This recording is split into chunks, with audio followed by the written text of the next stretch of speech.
has been the main effect with respect to women in terms of violence against women and their freedom, their how better they are after the basic income, women in special.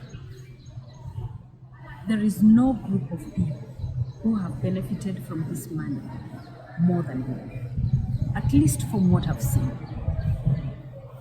The first thing is, because they have this money, women are able to make decisions in their households, something they never used to do. The men went out, looked for the money, brought it home, and decided how the money was to be used.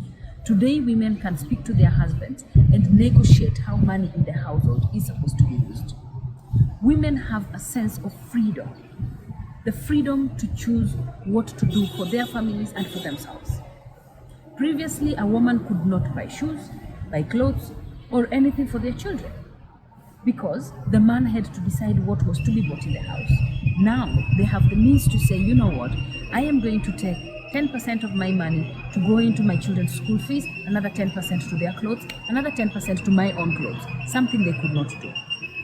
The businesses I'm telling you about, the small businesses that have been growing over time, those are women's businesses. And I remember one day going into one of these villages, one old woman told me, Caroline, you see these young men you're seeing here, most of them, we saw them beating their wives before you came. I see. They did not live in peace. Today they are living in peace.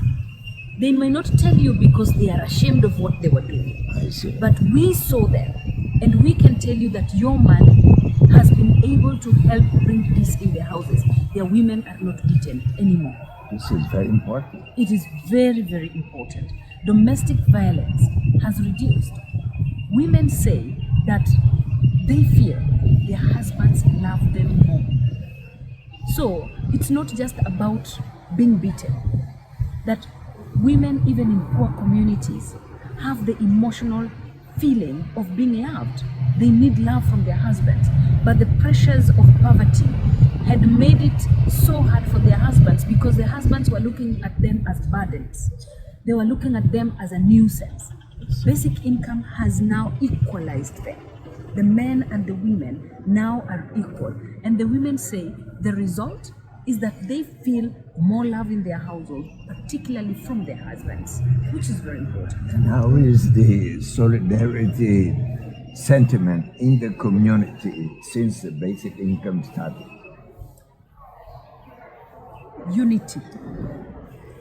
Community members will never stop saying how much more than ever they feel like they are one. They feel like this money came and just placed a ceiling over them and plastered them at one level. They trust each other. They feel like they're more united.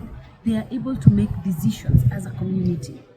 In Dennis's community specifically, they agreed as a community, out of the basic income, each of them contributes a little money that goes to the local primary school to pay for local teachers, to boost the teacher population in their school, because the government has not employed enough teachers. If they did not know how much each of them was receiving, it would be very hard to convince someone to bring money from the work that they've done to contribute towards school. But they are in a position where they know we all get this basic income, $22. So at the end of each month, each of us has $22. And therefore, if we were to ask for 50 cents per household, everybody will be able to pay. And they have been doing that. Their children have more teachers, can stay in school for longer, and get better quality education. And that's because of community mobilizing, better, improved unity, and peace and understanding among community members. Caroline, thank you so much. Thank you. I want very much this example to be well known all over the world, not only in Africa, but in Latin America, in Brazil, and I hope more people in Brazil now knows about the universal basic income in Quênia and their very positive effects. Thank you very much. Thank you very much.